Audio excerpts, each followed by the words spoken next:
نحمده ونستعينه ونعوذ بالله من شرور أنفسنا ومن سيئات أعمالنا أما بعد فأعوذ بالله من الشيطان الرجيم بسم الله الرحمن الرحيم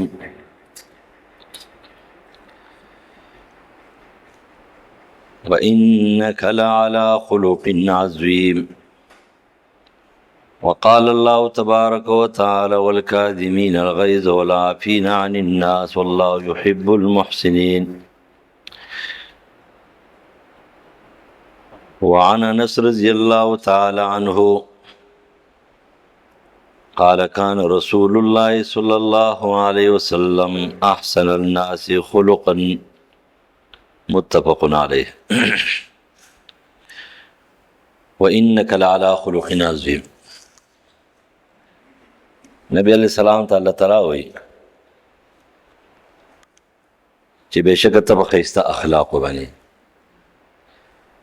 لکه دا خبره هغه ځان ته په خپله نه کوي چې زما اخلاق ډېر مزدار دي. انسانانو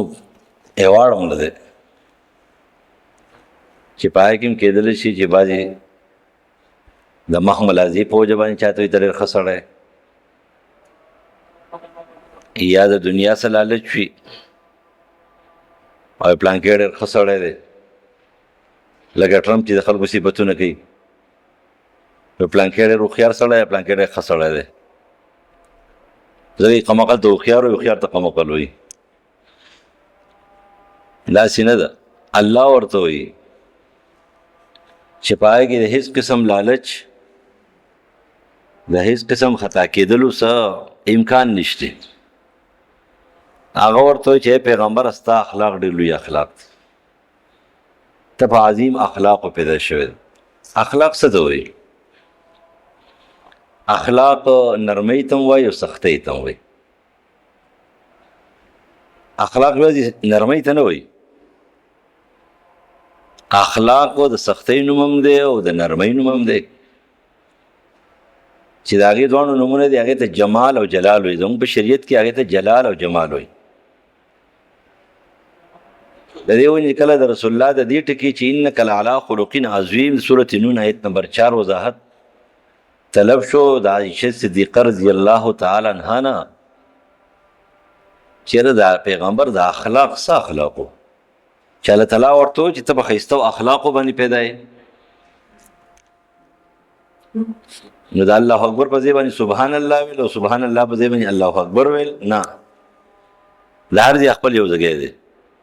په میدان جنگ کې ونری تکبیر الله اکبر وی او چې کله دې ښایسته غوندې څه شی وایي نه هغې ته به سبحان الله وی ته تعجب پزېږي. اوس که ته میدان جنگ کې سبحان الله وی او نری تکبیر او الله اکبر نه وی نو دا ته په غلطه باندې ستا اخلاق بېکاره دي. ورته ویلی چې د پیغمبر ته چې الله تعالی وایي ته په ښایسته اخلاقو باندې پیدا یې په عظیمو اخلاقو پیدا یې نو چې دا اخلاق د رسول الله څه دي؟ نو عایشه رضی الله عنها ته فرمایي صحیح بخاري نقل کوي کان خلقه القرآن د پیغمبر اخلاق دا ټول قرآن د پیغمبر اخلاق دی. د دې وجه ټول قرآن دا چې دی نو زموږ دپاره بهترین اخلاقو جوړولو یو قانون دی او نظریه ده. لکه اوس فرض که ته یو غلط کار وینې په خپل کور کې او ته نرمي اختیار کې یاره وایي څه وکړمه دا سړی ډېر با اخلاقه دی او ډېر نرم دی او ډېر عاجزه دی او ډېر بزرګ دی نو دا نه بزرګ دی او نه عاجزه دی او نه با اخلاقه دی، دا بد اخلاقه دی او د شیطان رور دی او د شیطان ملګری دی. ځکه نبي علیه السلام خو فرمایي من رأى منکم منکرا فلیغیره بیده فإن لم یستطع فبلسانه. و دا یو غلط کار ولدو د شریعت خلاف کار ولدو چې الله پې ناراضه کېږي پیغمبر پې ناراضه کېږي او شیطان پې خوشحاله کېږي او دی پې چوپ چاپ استغلی شو نو دا اخلاق نه دی. دی به یو دم د هغې مخالفت کوي. لکه نبی علیه السلام د عایشه صدیقه رضی الله عنها کور ته راغی په مانځه باندې چې ودرېدلو نو مخامخ هغې په دې ګوټ باندې یوه پرده ځوړنده کړې وه په هغې کې تصویرونه نبی علیہ السلام سلام چې وګرځو نو زره ورته ویل دا لري کا دا پرده لري کا دا څه شی لګولې نو هغه یو دم پرده لري کړ کوم څه دې ته کېدل چې عائشہ صدیقہ رضی الله عنها خو زما ډېره محبوبه بیبي ده او که زه دې ته دا خبره وکړم دا خو دې ډېر په مینه او په محبت باندې دا پرده اخیستلې ده او دلته ځوړنده کړې ده دا به خفه شي نو دا کار نشم کولی نه یم ورته نه نبي علیه السلام په هغې باندې چشم پوشي ونه کړه او په غصه یې ورته خبره وکړه په غصه باندې دې ته څه وایي دې ته اخلاق وایي نبی علیه السلام رضی الله تعالی عنها نبی علیه السلام اسما رضی الله عنها چې کومه دی هغې ول ده لپټی نه وه په سر زما خیال دی چې دا بلوغ ته رسېدل ده ته لپټول نه په سر یې لپټه په سر کا یو دم ورته حکم وکړو دا امکان نو چې راخفه شوی و دا اخلاق دي لیکن بل طرف ته دا اخلاق دي چې نبی علیہ السلام نه چا په سختۍ باندې ذاتي د هغې د انفراد مطالبه کړې ده نبی علیہ السلام نرمي کړه لکه انس رضی الله تعالی عنہ فرمایي چې ډېر کله چې نبی علیہ السلام زه په یو کار پسې لېږلی وم چې قال ما مسدت دیباجا ولا حريرا الين من كف رسول الله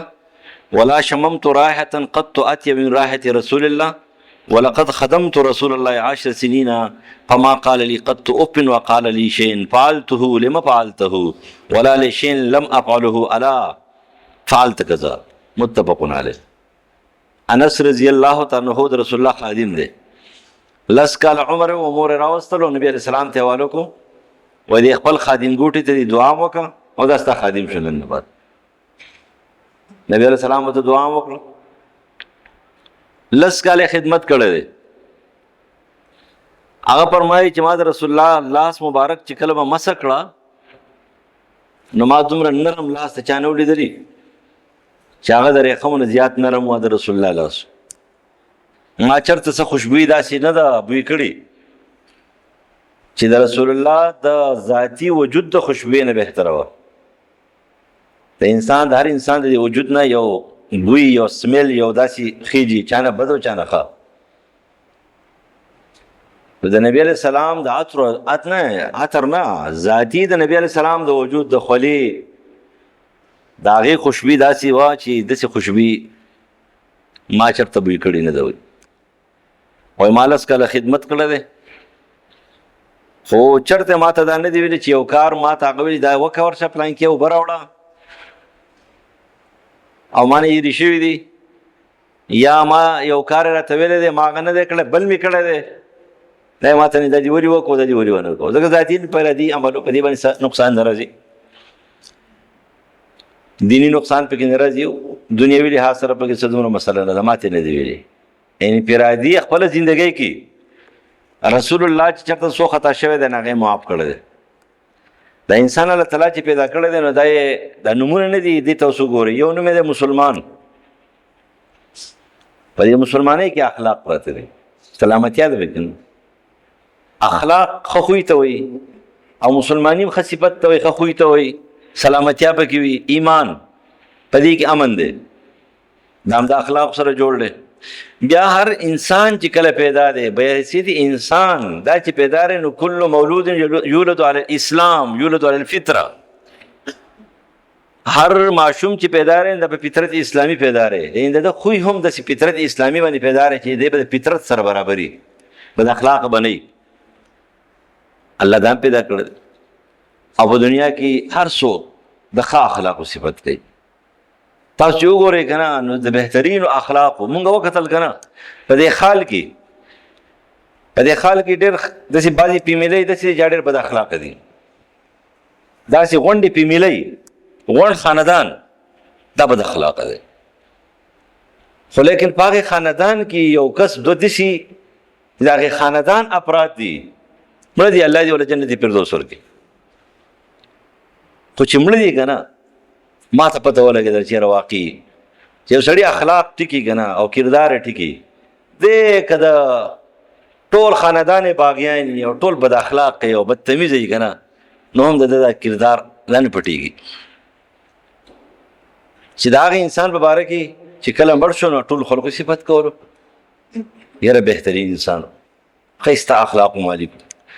چېرته سپکه خبره چاته نه ده کړې دا یې نه دي کړي دا یې نه دي کړي دا چې موجود دی د دې خلکو صفت خلک کوي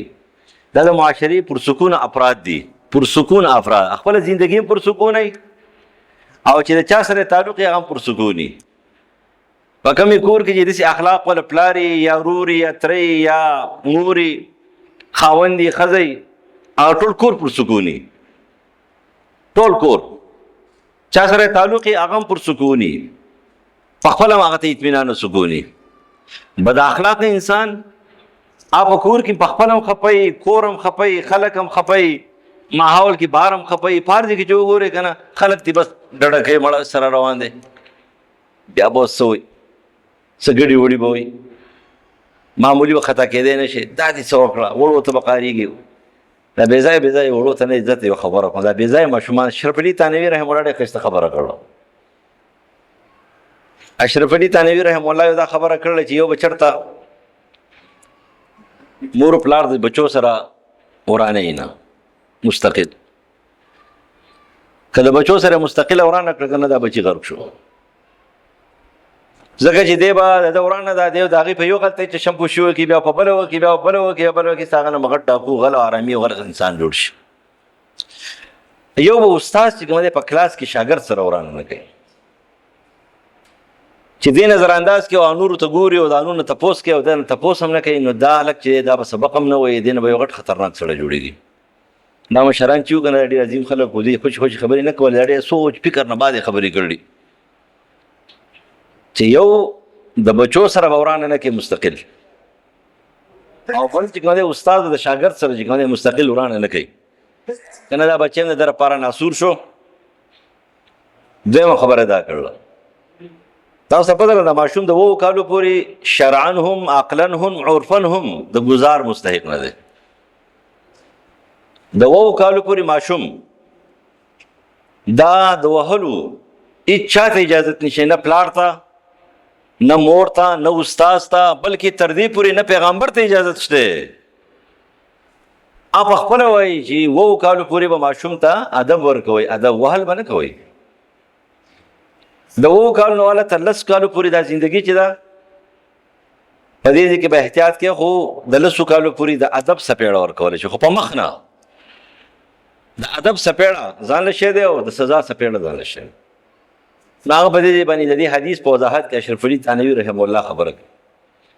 که تا خپل ماشوم چې کوم دی د 15 کالو په عمر کې په سپېړه ووهو د 10 کالو په عمر کې په ډانګي وهې او د 14-15 سال په عمر کې په ټوپک ولې دا وخت کېږي نه تاره پیغمبر د آداب خلاف ورزي کړله او دا آداب خلاف ورزي دا غلطه ده ادب ورته ښایه د هغې وجه دا ده چې د 7 کالو پورې ماشوم چې کوم دی تش د زمان نه میرېږي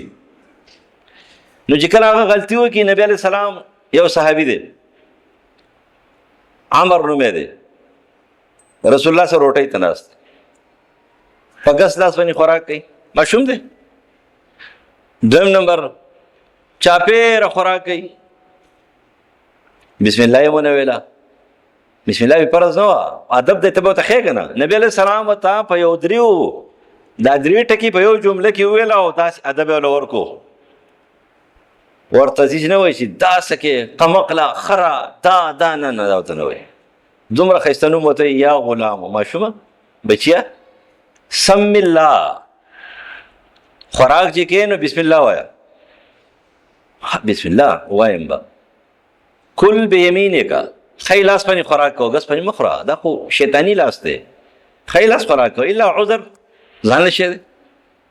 بیا ورته وایي وکل مما یلیکه او چې کوم نږدې ته دی هلته خوراک کوه چاپېره لاس کاسه کې مه وهه اوس نبي علیه السلام خو په کار یو سپېړه دي ایستل وی او ورته ویله چې ته رب ویږې د عقل نه خلاص یې دا یې ته ګوره دې څوک دي چې خوراک کوي په ګس کوي دا کوي نه ورته دا ونه ویله ولې که دا یې ورته ویلي وی که نه دې ماشوم چېرته د تربیت نه ویستو دا د پیغمبر اخلاق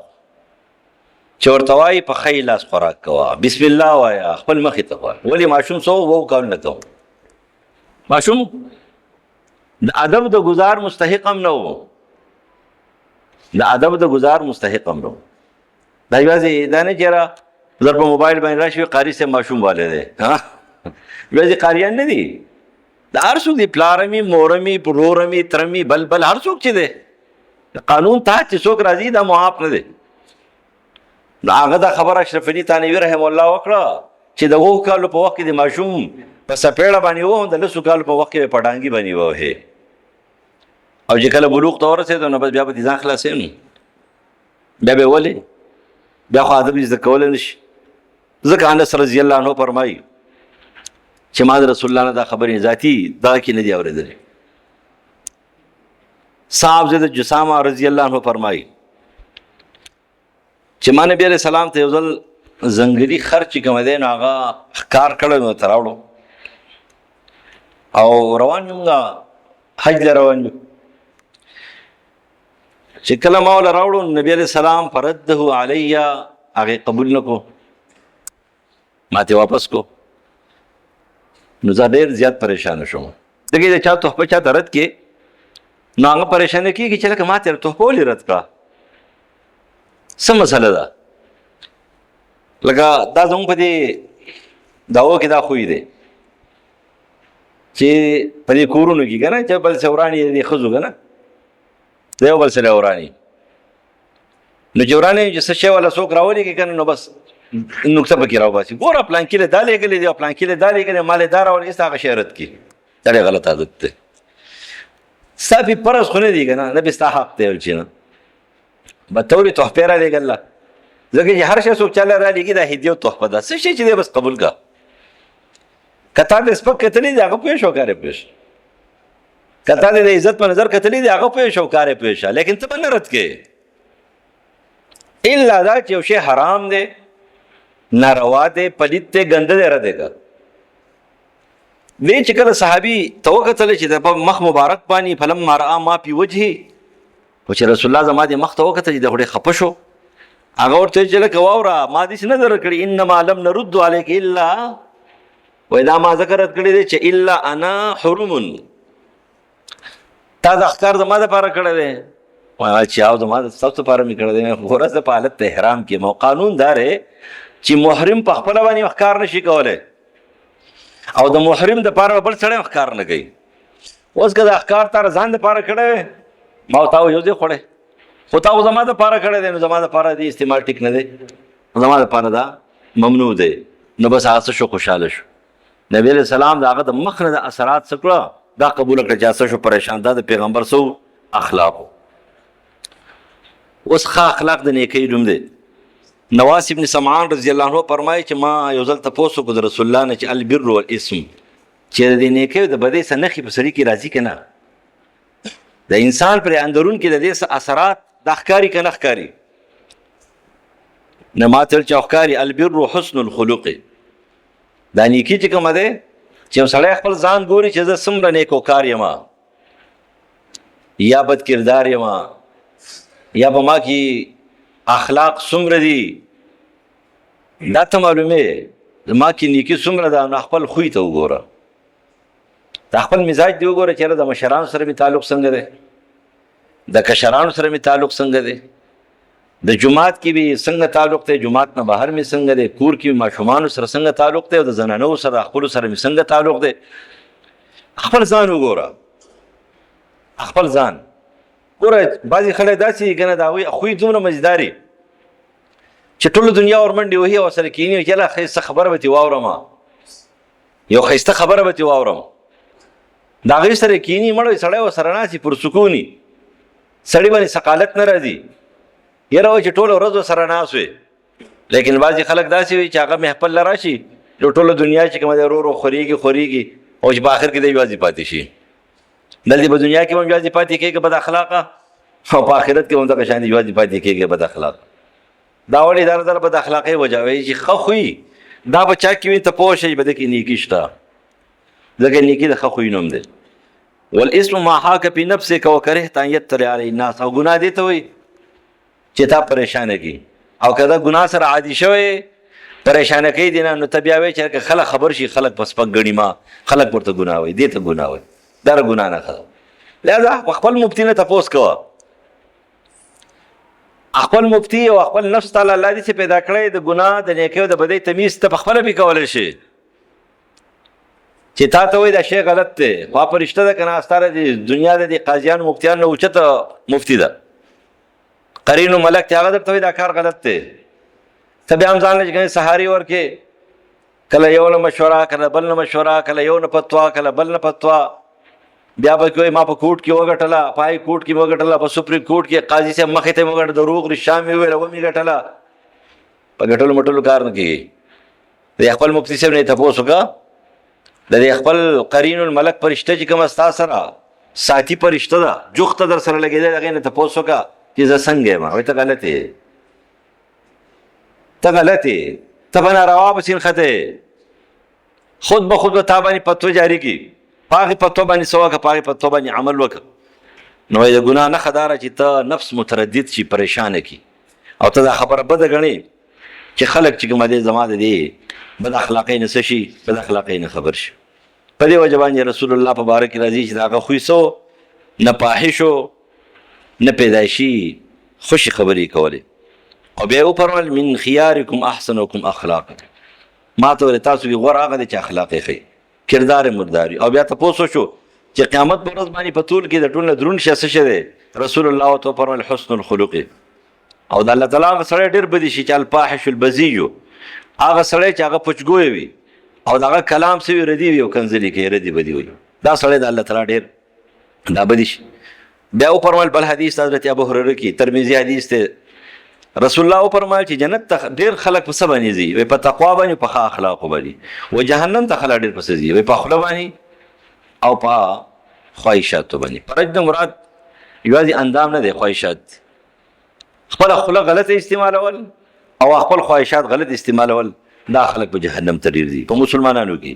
او په مسلمانانو کې کوم سړی پرهیزګاره دی، خولې کنټرول له، خواهشات یې کنټرول دی او اخلاق یې ښه دي، دا به جنت ته ډېر زیات چې کوم څه دي دا به زیاده د الله تعالی خو خلک دي. نور په دې باب کې بېشماره حدیث دي او هغه ټول وګورئ په دې اخلاقو باندې. ځان ښه انسانان جوړول پکار دي، ښه انسانیت کې نرمي ده، ښه اسلام کې نرمي ده، په ښه ایمان کې نرمي ده، ښه مؤمن، ښه مسلمان، ښه انسان، با اخلاق انسان، دې ته ویل کېږي مسلمان. جلال او جمال په خپل ځای باندې یاد ساتئ. کله چې کم کار باندې الله خفه کېږي په هغې قارېږه، کم کار باندې الله او رسول نه خفه کېږي، ستا ذاتي انفرادي خبره ده، په هغې مه قارېږه، په هغې باندې نرمي کوه، هغه موافق وه. دا ښه صفت دی، دا پیغمبري صفت و، دا د صحابهو صفت و. غټ غټ صحابه دي، ګوره تاسو په خپله سوچ وکئ. خو چې کله د هغوی ذاتي انفرادي خبره ده نو په هغې کې اسم نه دی. عمر فاروق غوندې انسان څومره سخت انسان و، شیطان ابلیس په ورته لار پرېښودله، خو چې کله خپل ذاتي خبره یو بوډۍ ورته ووایي ودرېږه، ودرېدو ورته وایي ودرېږه. یو ځل چې کوم دی نو حافظ ابن کثیر نقل کوي چا ورته ویلی چې یا عمر اتق الله، سیده راغی سجدې ولګوله الله ته. چا ورته چې ولې؟ هغه راته د الله نه ویرېږه، ما کې به څه چل راغلی، نو ځل مې الله ته سجده وکړه، یا الله ستا نه خو زه یېرېږم، نو که به ما کیسې معاف مې کړې. وایي ورځېږه عمره، ورځېږه. وایي تا ته پته ده پخوانه خلکو څه ویل؟ عمر. وایي بیا څه شوې؟ وایي عمر شوې. بیا وایي ابو حفص امیر المؤمنین عمر الفاروق شوې. سم شه، سم یې وه، بوډۍ به یې سم یم، اډر کوه څه چل شوی دی. یعنې داسې امیر المؤمنین چې د هغه د اخلاق انفرادي. او زمونږ حیران به شي، ورې قسم دی یو ځل د چا مسله وه، مونږ خو چا څوک پېژني نه او نه ځو چېرته که نه، نو به یې تانډه کې هم څوک نه پېژني، تانډه کې ټول غله خلک پېژني که نه، ستاسو د خال په تانډه کې څومره غټ غل وي که نه هغه خلک پېژني، غټ غل. نو د غلو دپاره تانډې جوړې شوي دي. نو یو پولیس افسر سره ملاقات و، د وزیر په واسطه او د بل په واسطه ملاقات و. خان عادي ملاقات له موږ لاړو، آئی جی سے ملاقات، شل ځای کې انکوائري، شل ځای کې چیکن، شل ځای کې ستا جبونه کتل، موبایل، هر څه واخله عادي لاړ شه، 2 غنټې انتظار کوه. او دلته به دله راشي مونږ ته به ناست ته نه راوځې، زه ولې راوځم، څه چل دی، زه آی جي پي نه کم یم، څه ولې راوځم. او دی په دروازه کې غاڼې یو ځل دروازه وویه په خانه غړز او غړز او غړز. او بل مې ورته ویل ما تا ته ستاسو سار نه ستاسو که څومره خلک راغلي، وایي یو هم نه راغلی. ما سار نه ماسپخینه پوری چې کومه زما دماغ خراب شو دی ګړز او راوځو ګړز ما وخت حیران بشم مال دا خو د دې لوخي سره ملاقات ته نو چې چیف اف آرم سټاف لوخي سره او د وزیر اعظم لوخي سره او د صدر لوخي سره چې ملاقات کیږي دا به صحیح لیکن یو طرف ته عمر فاروق امیر المؤمنین دی عمر ابن عبدالعزیز امیر المؤمنین دی او بکر صدیق امیر المؤمنین دی چې ملاقات کیس پابندی نشته جمعات کې ناشته او سیده سړی راځي او سره کینی سادهګان نه فیدل نه ایماندارو نه یریدل ایماندارو نه یریدل چانه مخلوق نه د یو خالق نه چیریږي هغه د هیڅ چا نه یریږي نه چا د پلار نه یریږي او نه چا د نیکه نه یریږي او نه چا د تورو ټوپک نه یریږي او چې د الله نه یریږي نه هغه د هر چا نه یریږي تاسو نه کتلی چې کوم سړی موحد وي که نه د قبر نه یریږي او نه د چا د خزینه یریږي او نه د چا د بل څه شي نه یریږي نه او چې کله د مشرک وهمي نو خاندار بابا چې کوم دی نو په دې چپه لاړم نه او په شا لاړم نه او په بله لاړم نه بس غرب شوم کټې را باندې واړو کټې واړو هغه د الله نه یېرېدل د هېچا نه یېرېدل او دا خلک دا د الله نه یېرېږي نو دې ونې د هر چا نه یېرېږي یو الله نه یېرېږئ د هېڅ چا نه به نه یېرېږئ بیا او که د الله نه یېرېږو د هر چا نه به یېرېږو ښه اخلاق جوړول پکار دي ښه مسلماني په دې کې ده دا جګړې لانجې دا بد اخلاقي دا ردې بدې کنځري کول په کور کې بهر او ماحول کې خلک خفه کول پریشانه کول دا مسلمان صفت نه دا شیطان صفت دی دا منافق صفت دی مسلمان ته الله تعالی سوي دي انما المؤمنون اخوه دا ورونه دي بعضې ورور په تیزي پیدایشي طور مزاج کې به تیزي ته نرمي وکړه بعضې به انتهایي نرم وي ډېر ښه به یا به ډېر برداشت کوي خو لیکن برداشت پکې ژوند د برداشت نوم دی برداشت پکې الله تعالی دې موږ با اخلاق ایماندار مسلمانان جوړ کړي الله دې په موږ باندې رحم وکړي